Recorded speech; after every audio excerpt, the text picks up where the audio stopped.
Hello students.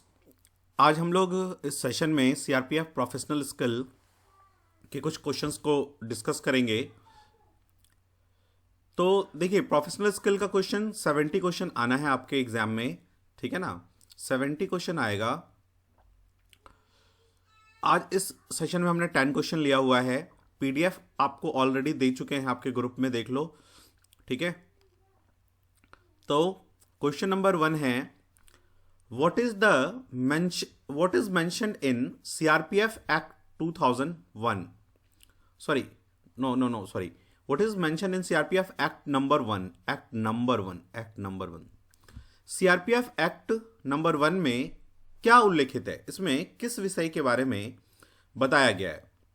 देखो, जो act number 1 है उसमें बताया गया है बल के सदस्यों के बारे में, मेंबर ऑफ द फोर्स के बारे में। आपको एक लेक्चर करवाया था सीआरपीएफ एक्ट्स के बारे में हमने, उसमें जितने भी एक्ट्स में क्या क्या है वो सारा आपको बताया गया था।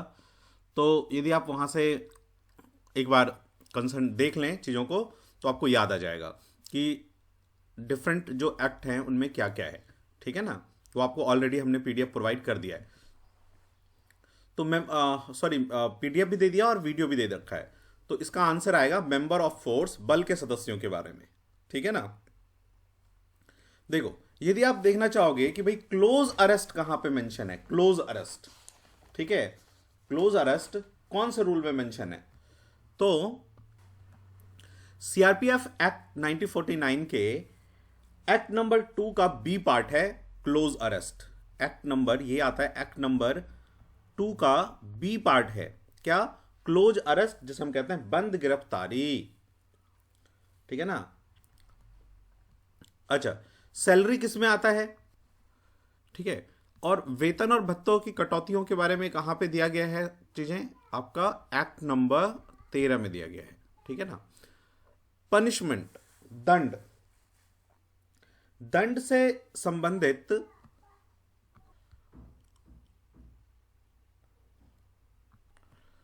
तो जो दंड है वो एक्ट नंबर आप देखोगे, एक्ट नंबर सीआरपीएफ एक्ट 1949 में, तो एक्ट 9 से लेके एक्ट 14 तक, एक्ट 9 से लेके एक्ट नंबर 14 तक, अधिनियम 9 से 14 तक दंड के बारे में बताया गया है, जिसमें डिफरेंट टाइप के दंड, more heinous offence, less heinous offence, minor punishment, छोटे दंड, जो कि एक्ट नंबर 11 में आता है। यदि आपसे पूछा जाता है छोटा दंड, दंड, माइनर पनिशमेंट किस में आता है, तो वो एक्ट नंबर 11 में आता है, ठीक है। तो इसलिए यदि बस ओनली दंड पूछा जाए तो हम लगा सकते हैं एक्ट नंबर 11, ठीक है ना। चलिए क्वेश्चन नंबर 2 पे आओ। General duty of the force comes under which CRPF act? General duty, देखो, जो जनरल ड्यूटी है, बल के सदस्यों का साधारण कर्तव्य, वो अधिनियम 7 में आता है, ठीक है। अधिनियम 7 में यदि आप पढ़ोगे तो उसमें दिया हुआ है बल के सदस्यों के साधारण कर्तव्य, और इंग्लिश में उसी को कहते हैं general duty of the member of the force, CRPF act 1949 के तहत, ठीक है। तो आपका आंसर रहा सी। चलिए क्वेश्चन नंबर 3 पे बढ़ते हैं हम लोग। What is the length of barrel of 51 mm motor? 51 mm motor की बैरल की लंबाई कितनी होती है? तो 51 mm का जो मोटार होता है उसके बैरल की लेंथ कितनी होती है? 540 mm। ए ऑप्शन इसका सही आंसर है, उत्तर है। आपको जो पीडीएफ हमने प्रोवाइड करवाया है उस पीडीएफ को आप देखना, उसमें ये सब चीजें हमने करवाई हुई हैं आपको, ठीक है ना। और 3-4 पीडीएफ आपको अभी कुछ दिनों में मिल जाएगा, तो ये 70 नंबर जो है ना पूरा ही कवर हो जाएगा, ठीक है। चलिए क्वेश्चन नंबर 4 पे आइए। पूरा वो पीडीएफ आप पढ़ लेना, ठीक है ना, और इसके ऊपर वीडियो भी आपको करवा देंगे लेक्चर। तो 70 नंबर में से वो रहेगा कि भाई 60-65 नंबर तो आ ही जाए। What is the length of the barrel of AK-47 rifle, यहां राइफल होना चाहिए था। AK-47 राइफल के बैरल की लंबाई कितनी होती है? ठीक है, तो AK-47 के बैरल की लंबाई कितनी होती है? 415 mm होती है ना, ये 415 mm। और यदि कभी ये फिट में पूछ ले, एक बार फिट में भी आया हुआ है, तो ये हो जाएगा आपका 1.4 फिट। ठीक है ना, 1.4 फिट यदि फिट में पूछ ले कभी, वैसे mm में ही पूछा जाता है, तो 415 mm की होती है। ठीक है, अच्छा ये जो आप देख रहे हो यहाँ पे, ये 540 mm जो है, ये क्या है? आपने किसी भी राइफल में 540 mm, 610 और 640 पढ़ा है क्या कुछ?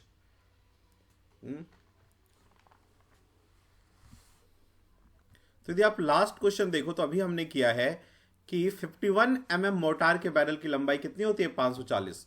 तो ये तो 51 mm मोर्टार के बैरल की लंबाई है, और AK-47 राइफल की जो बैरल होती है उसकी लेंथ जो है 415 mm है। ठीक है, चलिए फिफ्थ पे आइए, डॉग स्क्वाड पे। For dog squad, question number 5 पे हम लोग, for dog squad how many week of track are there for dog and its handler? Dog squad के लिए डॉग एवं हैंडलर का प्रशिक्षण कितने सप्ताह का होता है? ठीक है ना, तो वो होगा आपका 40 डेज का, है ना। अच्छा यहां से एक बात और, 40 डेज नहीं 40 वीक्स का। अच्छा एक चीज और कि डॉग स्क्वाड ट्रेनिंग सेंटर कहां पे है? तो वो कर्नाटका में, बेंगलुरु में है। कर्नाटका, बेंगलुरु। हो सकता है ये आपसे पूछ ले कि डॉग स्क्वाड ट्रेनिंग सेंटर कहां है, तो कर्नाटका बेंगलुरु में तालू एक विलेज है, ठीक है ना, तो उस विलेज में है। कर्नाटका बेंगलुरु, है ना, तालुरु उस विलेज का नाम है। ठीक है, जहां पे डॉग स्क्वाड ट्रेनिंग सेंटर है CRPF का। चलिए क्वेश्चन नंबर 6 पे आइए।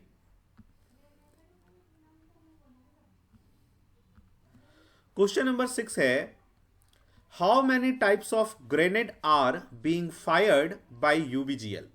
UBGL से कितने प्रकार के ग्रेनेड फायर किए जाते हैं?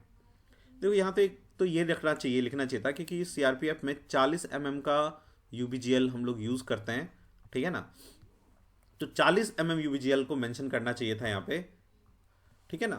तो हो सकता है कभी UBGL का फुल फॉर्म ही पूछ ले, है ना, और कितने mm का हम लोग यूज करते हैं CRPF में? 40 mm का, ठीक है।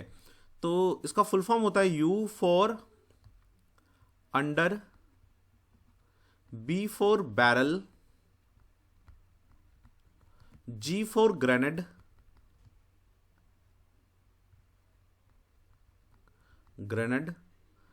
L फॉर लाउंचर, ठीक है, अंडर बैरल ग्रेनेड लाउंचर। तो इसमें 7 प्रकार की जो है आप ग्रेनेड फायर कर सकते हैं, और 5 से 7 राउंड जो है फायर किया जा सकता है ना। रेट ऑफ फायर जो है 5 to 7 है।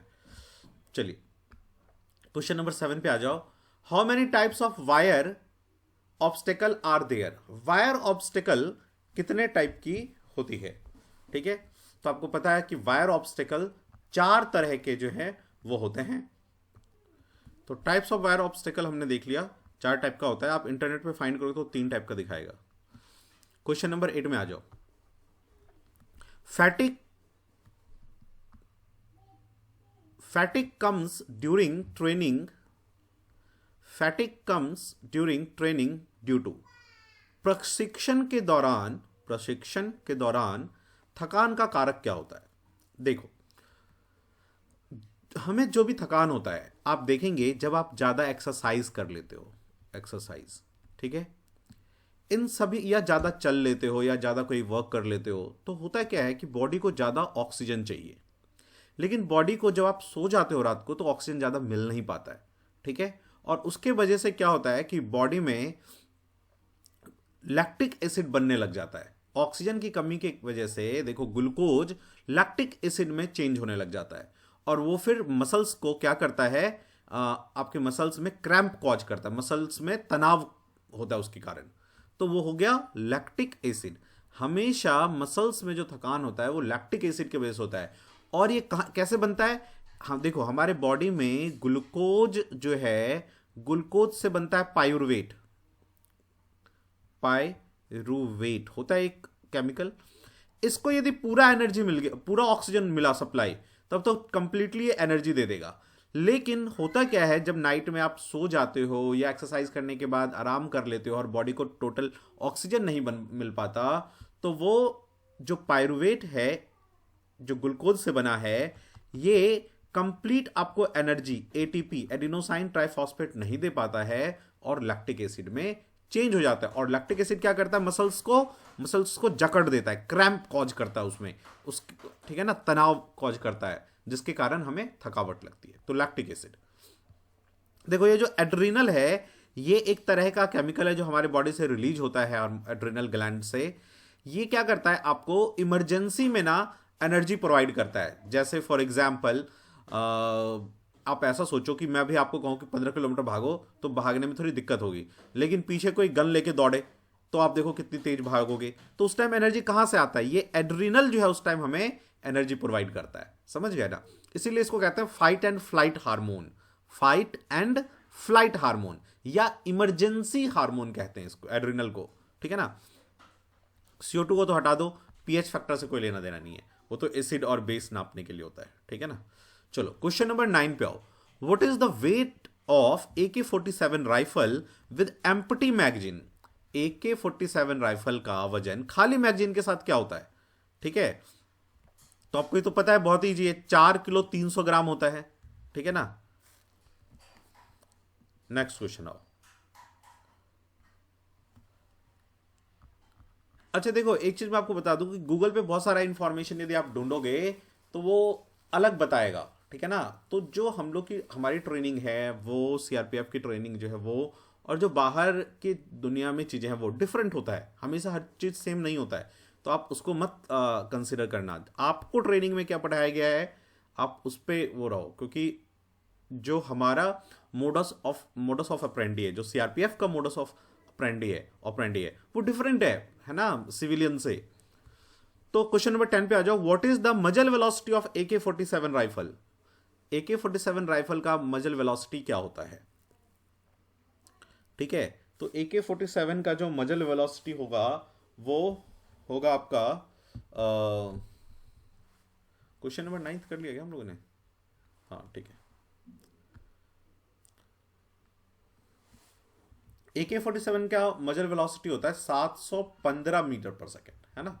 AK-47 राइफल का जो मजल वेलोसिटी होता है वो कितना होता है? 715 मीटर पर सेकेंड। अच्छा, 320 और 415 कुछ होता है क्या? नहीं, ये तो किसी का वेलोसिटी नहीं होता है। लेकिन हाँ, 900 मीटर पर सेकेंड, ये क्या है? आपका आंसर तो इस क्वेश्चन का डी है। लेकिन 51 mm इंसास राइफल याद है आपको? जो PDF दिया है उसमें भी ये करवाया है, और वीडियोस वगैरह में भी हम लोगों ने करवाया है कि जो इंसास राइफल है, ठीक है ना, तो 5.56 mm इंसास राइफल की जो मजल वेलोसिटी होती है वो 900 मीटर पर सेकेंड होती है, जबकि AK-47 राइफल की मजल वेलोसिटी 715 मीटर पर सेकेंड होती है। ध्यान रखना इस बात को, कंफ्यूज मत करना एग्जाम में। ये इंसास राइफल की है और ये AK-47 की है। ठीक है, तो इस तरह से हमने ये 10 क्वेश्चन किया। फिर आगे आपके ग्रुप में आपको चीजें मिलती रहेंगी। ऑल द बेस्ट, ढंग से पढ़ाई करो। ठीक है, ढंग से करोगे एक एक चीज तो पक्का क्वालिफाई कर जाओगे, श्योर कर जाओगे। चलिए, जो स्टूडेंट हमारे इस तरह के टेस्ट सीरीज को करना चाहते हैं, हमारे बैच को ज्वाइन करना चाहते हैं, वो बैच ज्वाइन कर सकते हैं। एक न्यू बैच स्टार्ट हो रहा है आपका 12 फेब से। 12 फरवरी से हम लोग स्टार्ट कर रहे हैं सीआरपीएफ का ग्रुप नंबर 4। अभी तक ग्रुप नंबर 3 चल रहा था, तो ग्रुप नंबर 4 हम लोग स्टार्ट कर रहे हैं 12 फरवरी से। आप चाहो तो एडमिशन वहाँ ले सकते हो। मैं बता देता हूँ आपको कि हम लोग क्या क्या करवाते हैं। देखो, हम लोग आपको टेस्ट्स करवाते हैं, ठीक है ना, जैसा आपके एग्जाम में आता है उसी सिलेबस का। तो मैथ है, ठीक है ना, रीजनिंग है, जीके है, प्रोफेशनल स्किल है, और हिंदी और इंग्लिश में से जो भी है, ठीक है ना, जो भी आप करते हो। तो टेस्ट कैसे होता है, टोटल 30 टेस्ट हम आपको करवाएंगे। टोटल कितने टेस्ट, 30 टेस्ट। इसमें से 15 टेस्ट तो हम आपको करवाएंगे सब्जेक्ट वाइज, मतलब कुछ मैथ का टेस्ट, कुछ रीजनिंग का, जीके का, प्रोफेशनल स्किल का, हिंदी और इंग्लिश का, ठीक है। इसमें क्या होगा, एक दिन टेस्ट, अगले दिन उसका डिस्कशन, फिर टेस्ट, फिर डिस्कशन, और बीच बीच में हम लोग जीके, करंट अफेयर ये वगैरह भी पढ़ाते रहते हैं आपको, ठीक है। और 15 टेस्ट करवाएंगे आपको कंप्लीट 160 क्वेश्चन वाला, जैसा आपके एग्जाम में आता है, जिसमें से 60 क्वेश्चन होगा मैथ, रीजनिंग और जीके का, 70 क्वेश्चन प्रोफेशनल स्किल का, और 30 क्वेश्चन जो होगा वो हिंदी और इंग्लिश आप जो अटेम्प्ट करते हो, ठीक है। तो एक दिन उसका क्वेश्चन करेंगे, अगले दिन उसका वीडियो डिस्कशन, जैसे ये कर रहे थे अभी प्रोफेशनल स्किल का, इसी तरह से वीडियो डिस्कशन करेंगे, ठीक है। प्लस उसमें कभी भी आपको कोई दिक्कत होगी, कुछ पूछना होगा, तो आप अपने टीचर से पूछ सकते हैं कि सर मुझे यहाँ प्रॉब्लम हो रही है, दिक्कत हो रहा है, तो टीचर आपको हेल्प करेंगे। तो यदि आप ये ढंग से कर लेंगे तो आराम से आप जो है क्वालिफाई कर लेंगे। इसी तरह के क्वेश्चन एग्जाम में भी आएगा। हमने सभी तरह के क्वेश्चन इसमें डाला हुआ है जो आपके एग्जाम में पहले भी पूछा गया है और अब पूछा जा सकता है, ठीक है। और भी इंफॉर्मेशन चाहिए इसके रिगार्डिंग तो आप इस पर कॉल कर लो, 9205330671। ये नंबर आपको हमेशा कोई भी प्रॉब्लम होगी तो यही नंबर आपके पास रहेगा, ठीक है, जहाँ से आप सारा इन्फॉर्मेशन ले सकते हो, ठीक है। कोर्स का जो फी है वो 1500 रुपये है। 30 टेस्ट 1500, देखो 50 रुपये भी नहीं पड़ा, 50 रुपये में तो आजकल पानी भी नहीं आता है, ठीक है ना। 30 टेस्ट तो बोला है, हो सकता है ज़्यादा ही हो जाए, ठीक है ना, क्योंकि आप देखो करंट अफेयर डिस्कस होगा और जीके डिस्कस चलेगा, तो चीज़ें ज़्यादा होंगी। 30 टेस्ट तो हमने बोला इतना तो होगा ही होगा, प्लस ज़्यादा भी चीज़ें हैं, ठीक है ना। अच्छा, आप इसे कैसे ले सकते हो, इसमें इनरोल कैसे कर सकते हो, बैच को ज्वाइन कैसे कर सकते हो, तो हमारा ऑफिस आ सकते हो आप, डेसू स्ट्रीट, महिपालपुर, न्यू दिल्ली। इसमें हमारा ऑफिस है द अकेडमी EDU का, द अकेडमी EDU, ठीक है ना। यहाँ आके आप फीस सबमिट करके अपने को आप अपना इनरोल करवा सकते हो, ठीक है। या फोन पे, गूगल पे यदि आप दूर हो, दिल्ली में नहीं हो, तो फोन पे, गूगल पे इस नंबर पे करके और फिर ज्वाइन कर सकते हो बैच को। और यदि आप फोन पे, गूगल पे यूज नहीं करते तो ऑनलाइन पे कर सकते हैं इस अकाउंट डिटेल पे। नेम जूली कुमारी, अकाउंट नंबर दिया हुआ है, IFSC कोड दिया है। इसमें ध्यान रखना ये 3 जो है ना ये 0 है, ठीक है ना। बहुत स्टूडेंट बोलते हैं कि सर ये ओ डाल दिया हमने, ले ही नहीं रहा है, ये 0 होता है। ये जो है ये मैंने लिख भी दिया, ये 0 है, ठीक है। अब देखो, अब ये बैच चलेगा कैसे, तो बैच का जो स्टार्टिंग डेट है वो क्या है, 12 फरवरी, ठीक है। ग्रुप CRPF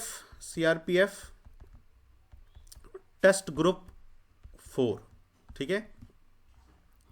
इसमें हम लोग क्या करेंगे, जो आपको टेस्ट जैसे मैंने बताया वैसे ही चीजें की जाएंगी।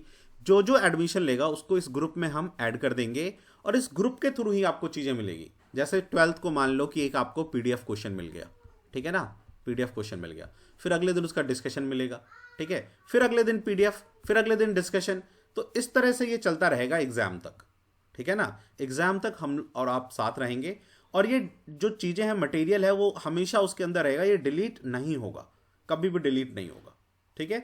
तो इसके रिगार्डिंग यदि और कोई इंफॉर्मेशन चाहिए तो आप कॉल कर लो, 9205330671, ठीक है। रोशन सर मिल जाएंगे, वो आपको आपकी डॉट्स को क्लियर कर देंगे, ठीक है। 12 से स्टार्ट हो जाएगा, मॉर्निंग में 10 और 11 के बीच में आपको टेस्ट मिल जाएगा, ठीक है ना। डिस्कशन अगले दिन वही 10-11 के बीच में, ठीक है। हाँ, एक चीज और, आप ये मत सोचना कि यदि आप जिस टाइम हम अपलोड करते हैं उसी टाइम आपको देखना है, नहीं, आपको दिन भर में जब भी छुट्टी मिले, हम तो 10 से 11 के बीच में डाल देंगे टेस्ट, 10 से 11 के बीच में, लेकिन आप जब आपको छुट्टी मिले उस टाइम के अकॉर्डिंग कर सकते हो, वो हमेशा ग्रुप में रहेगा, डिलीट नहीं होगा, ठीक है। फिर भी कोई डाउट, अभी स्टिल कुछ डाउट रह जाता है तो आप इस नंबर पे कॉल करके पता कर लो, टेस्ट ज्वाइन कर लो, काफी फायदा होने वाला है, बहुत सारी चीजें हम लोग करने वाले हैं, ठीक है। 100% सिलेक्शन होगा यदि आप ढंग से पढ़ेंगे तो। Okay, thank you, best of luck, bye bye.